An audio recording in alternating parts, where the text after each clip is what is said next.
Et voilà, on peut voir une des planches. C'est une des planches de la première livraison. C'est là, c'est sur la délation. Le... Ah oui, voilà, Shelter. Ouais, Ça, ouais. c'est Shelter 2. Shelter Market, oui, oui, oui. Et le premier, dans la Ouais. même série, dystopique, c'est ça, là. C'est Ça, c'est voilà, Wonder City. Wonder City. Ah ouais, d'accord. Tout Ouais. ça ayant été publié dans la belle époque des Humanistes Associés, dans un journal aujourd'hui disparu, mais qui va peut-être renaître Mmh. de ses cendres, qui s'appelait Métal Hurlant. Mmh. Mmh. C'est là que je t'ai connu. C'est pas dans On se connaît depuis c'est pas dans longtemps. la publication syndicaliste, j'aurais pu, mais c'est là que j'ai découvert tes dessins. Alors, Corona City, c'est pour nous dire quoi? C'est pour nous dire que j'avais raison, quoi, que j'avais que j'avais vu juste. C'est-à-dire que quand j'ai démarré dans... En fait, la bande dessinée, c'était pas vraiment mon truc, d'autant plus que je sors quand même d'une école d'art qui fut la première école des beaux-arts de France, pourquoi ne pas le dire, Saint-Étienne. Elle était avant Paris, je sais, j'ai jamais bien compris pourquoi, mais c'était le cas. Mmh. Et où la bande dessinée était vraiment interdite de séjour, quoi. C'était vraiment un truc pour les enfants et pour les idiots, quoi. Donc, je suis sortie des Beaux-Arts avec un mépris absolu pour la bande dessinée, même si mon regard sur ce médium a un peu changé justement en 68, grâce notamment au détournement que faisaient des bandes dessinées commerciales, des gens comme Guy Debord, les situationnistes, peut-être les Provost que tu as fréquenté à une époque, je crois. Ouais, ouais, ouais, ouais. Il m'a fait voir ce moyen d'expression comme enfin, porteur de beaucoup de possibilités, finalement. C'est Ouais, ouais. pas réductible à Bécassine, ma cousine, ni à Pif le chien, voilà, ni aux histoires de cow-boys et d'indiens, enfin, dans lesquelles on a tendance à vouloir la maintenir, la confiner. Parce que je pense que c'est un peu une potion magique là, qui rapporte énormément aux éditeurs. Voilà, donc la bande dessinée, donc je faisais du dessin politique, étant quand même la première, ça a été remarqué. En plus, des dessins assez vigoureux, on va dire, dans la presse plutôt critique, syndicale, politique. Et donc, la bande dessinée m'a remarqué et est venue me chercher pour un journal de bande dessinée féminin, le premier du genre. C'était une époque, dans les années 70, où l'imagination était encore un peu au pouvoir, où le vent du féminisme soufflait encore un peu fort, pas trop, mais déjà, voilà, ça avait déjà fait bouger les lignes. Et donc, j'entre dans ce journal de bande dessinée féminin, dirigé par des hommes d'ailleurs, et je propose ce sur quoi je travaillais en fait, c'est-à-dire plutôt le social, et notamment, ça fleurissait beaucoup à l'époque, les bavures policières. Bon, Anana tombe très vite sous les coups de la censure, au 9e numéro, je crois. Il est retiré manu militari des kiosques pour une pornographie qu'il n'a jamais contenue. Par contre, la pornographie allait bon train dans des journaux de garçons, quoi, avec des gens comme Manara, Le Déclic et compagnie. Mais non, c'est nous qui avons été censurés. Donc, Anana meurt du fait d'être devenu invisible, dans une indifférence absolue. Absolue. Où étaient les féministes, je ne sais pas. Où étaient les partis de gauche susceptibles de s'indigner de cette censure, je ne sais pas. Où était la liberté d'expression, je ne sais pas. Toujours est-il à partir du moment où un journal n'est plus visible en kiosque, il meurt. Donc j'ai été récupérée, entre guillemets, par Métal, qui était le frère aîné d'Anana. Et là, j'ai eu envie de faire autre chose que mes histoires de bavures policières. Et je suis partie, sans trop savoir pourquoi ni comment d'ailleurs, sur le thème de la dystopie. Donc j'ai proposé des dystopies, peut-être inspirées par ce qui était en train de se passer, c'est-à-dire le début là je te parle de 81, 83, plutôt 84 par là. On commence à voir déjà, comment dire, apparaître une politique qui n'avait plus rien d'élitaire pour tous, et avec voilà, les dégraissages en série, les licenciements, la casse industrielle, etc. La classe ouvrière qui commence à s'en prendre plein la figure.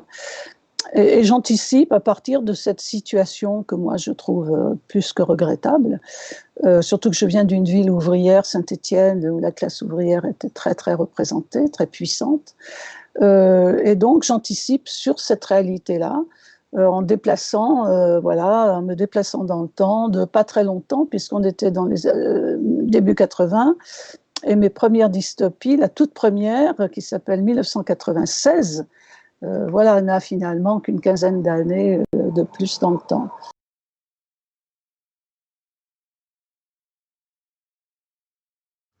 J'en suis pas encore remise 45 ans plus tard, ou 50, je sais plus. Tout ça pour faire élire Pompidou, enfin, qui est vraiment le bourgeois, balzacien dans toute sa splendeur, et encore Balzac. Donc avorter, absolument. Alors avorter d'une manière générale, parce qu'on a vu comment les choses... enfin, on connaît l'histoire, toi et moi. On sait comment tout ça a tourné. Les trahisons enchaînent, ceux qui retournent leur veste parce qu'ils s'aperçoivent comme Gainsbourg qu'elle est doublée de Vison, le programme commun de l'Union de la gauche qui ne profite que socialistes, enfin Mitterrand en l'occurrence. Et puis, pour ce qui me concerne plus personnellement, là où je suis, alors que quand j'ai démarré en 60, vraiment très peu de temps après 68, les supports presse, les journaux engagés ou presque syndicaux, les journaux indépendants, l'autre journal, enfin je ne vais pas les énumérer, mais il en fleurissait tous les matins. L'unité, née justement du problème d'union de la gauche, etc. Enfin, les gens comme moi, on avait vraiment le choix des armes, le choix des supports, quoi. Et puis tout ça a duré à peine un déjeuner de soleil. J'ai vu les titres mourir les uns après les autres. J'ai perdu assez rapidement, même pas 2-3 ans, quoi, la majorité de mes supports presse politique, tous ces journaux indépendants, qui en sont été rachetés par des gros groupes, soit sont morts de leur belle mort, pas si belle que ça d'ailleurs, emportant, si vous voulez, si tu veux, toute une culture quand même, d'une gauche de gauche, d'une gauche un peu radicale, et une culture aussi de l'image, parce qu'il se crée des images un peu différentes, quoi, de ce qu'on a.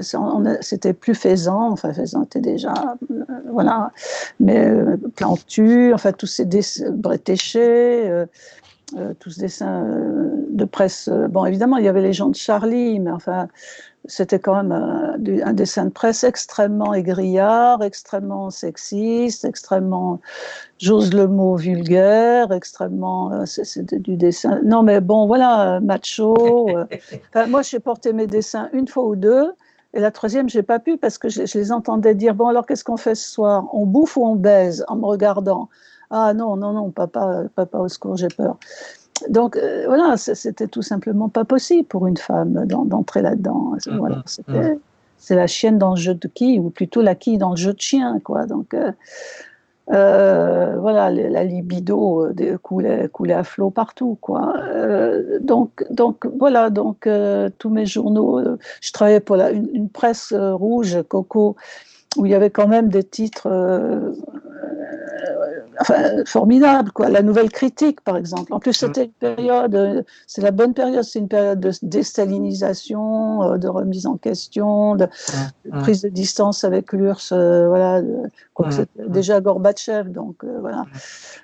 Donc tous les espoirs étaient permis, y compris l'espoir de faire des dessins autrement que sur le mode du dessin de presse rigolard, voilà, avec les gros nez à la Florence Sestac, pour ne pas la nommer, et en ramenant un dessin un peu élitaire pour tous. J'adore cette formule. Bon, peut-être que je me fais des illusions sur ce qu'elle représente, mais c'est redonner aux gens des belles choses, quoi, avec un contenu, et puis un savoir-faire, et puis etc.